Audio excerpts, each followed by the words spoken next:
আবু সাঈদ খুদরি রাদিয়াল্লাহু তাআলা আনহু বলেন, রাসূল সাল্লাল্লাহু আলাইহি সাল্লাম বলেন, আবু সাঈদ খুদরি শোনো, পূর্ব দিক থেকে কতগুলি লোক বের হবে, তারা কোরআন মাজিদ পড়বে, কোরআন মাজিদের সারমর্ম কণ্ঠনালীর নিচে যাবে না।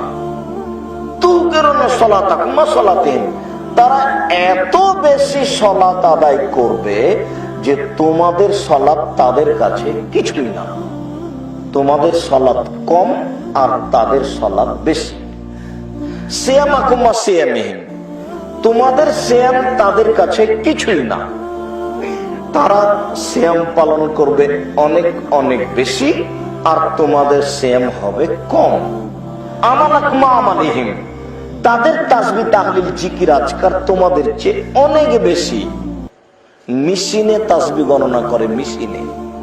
ঢাকা বাংলা বাজারে দোকানে বসে আছি কিছুদিন আগে, অল্প কয়েকদিন আগে, তো একটা লোক এসে বলছে আমাকে, 1000 দানার তাসবিহ দেন, 1000 দানার তাসবিহ। এই ছেলে, বলো তো দেখি তাসবিহ গণনা হবে কিসে? আঙ্গুলে। আঙ্গুল বিচারের মাঠে কি করবে? সাক্ষী দেবে। তাসবিহ দানা কিছুই না। এতে রাসূলকে অপমান করা হয়। আল্লাহর নবী বললেন আঙ্গুলে ডান হাতে, বড় হুজুর বলে তাসবিহ ডান হাতে। আল্লাহর নবী মুহাম্মদ সাল্লাল্লাহু আলাইহি ওয়াসাল্লাম বলছেন ডান হাতে আঙ্গুলে, বড় হুজুর বলছেন 1000 দানাতে। আল্লাহর নবী বলছেন আমার জীবনে 3টি বড় ভয়। 1, ভ্রান্ত হুজুর। 2, আমার উম্মত হিন্দুদের সাথে মিশে যাবে। বাড়িতে থাকবে পুতুল মূর্তি, এটা হিন্দুদের কাজ। গান বাজনা মুসলমানের ঘরে হবে, প্রায় সব দোকানে বাজনা বাজে, প্রায় সব বাড়িতে বাজনা বাজে। এই যে বোকা ছেলেগুলি প্রায় সবার মোবাইলে ল্যাংটা মেয়ে নাচে, বাজনা বাজে। আল্লাহ নবী বলছেন আমার উম্মত হিন্দুদের সাথে মিশে যাবে। 3, সাতাবদু কাবাইলু মিন উম্মতিল আওসান, আমার উম্মত মূর্তি পূজা করবে। কাঁকড়া আছে শোকে, যে কাঁকড়া, তোমার মা প্লেট কিনেছে, প্লেট তাতে আছে চিংড়ি মাছ। তোমার বাপ একটা পট কিনেছে তোমার ছোট ভাইয়ের পায়খানার জন্য, সেটা হলো ঘোড়া। তোমার মা একটা তরকারির বাটি কিনেছে, সেটা হলো রুই মাছ। তুমি যদি মুসলমানের বাচ্চা হও, আগে ভাঙবা তারপরে সকাল হবে। আজকে বলছি, তোমার মা আগে ওই প্লেট ভাঙবে রাতে, তারপরে সকাল করবে, নইলে তোমার মা মুনাফিক। আমার বক্তব্যের সাথে তোমার মা মুনাফিকি করে।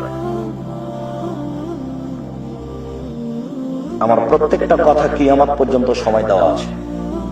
আমার মরার পরে যারা আসবে তারা বলবে। আমার এই 26 বছর বয়সে কোনোদিন আমি অপ্রয়োজনীয় কোনো বাক্য বলিনি, কোনোদিন কেসা কাহিনী বলিনি, ভবিষ্যতেও কোনোদিন অপ্রয়োজনীয় বাক্য কেসা কাহিনী বলবো এমন আমার পরিকল্পনা, হিসাব নিকাশ নেই। তোমার মা যদি প্লেট না ভাঙে রাতে, তাহলে তোমার মা আমার বক্তব্যের সাথে মুনাফিকি করে, এই কথাই চূড়ান্ত। তোমার মা আল্লাহ রাসূলের হাদিস, বুখারী মুসলিমের হাদিস মানে না। তোমার মতো এখন ফ্যাশন বোরকা পরে আছে। ফ্যাশন বোরকা হয়, তোমার মায়ের লজ্জা থাকলে বোরকা পরতো। পা বাড়াইলে আর এক কালার বের হয়। এটা বোরখা হয় কি করে? এটা বোরখা হয় কি করে? তোমার বোন যে বোরখা পরে আছে, সেই বোরখার কমর চিকন, এ কোন কথা? ধর্মের সাথে ফাইজলামি করো। উপস্থিত বৈঠকের মুসলিম বোন আপনাকে বলছি, এদিকে শোনেন। এই মেয়ে শোনো, কথা বলছো কেন?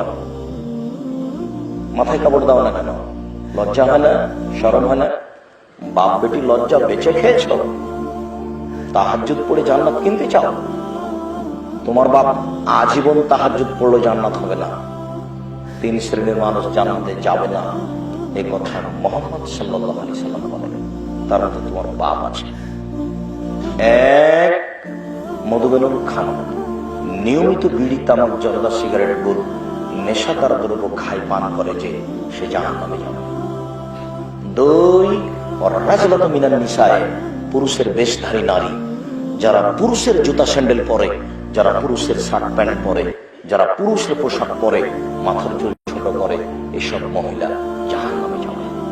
3 অদায়ুস, তোমার বাপ আল্লাযী ইকররু ফি আহলি আল খাবাসা, যে তার বাড়িতে বেহায়াইর সুযোগ দিয়েছে, সে দায়ুস ও জাহান্নামে যাবে।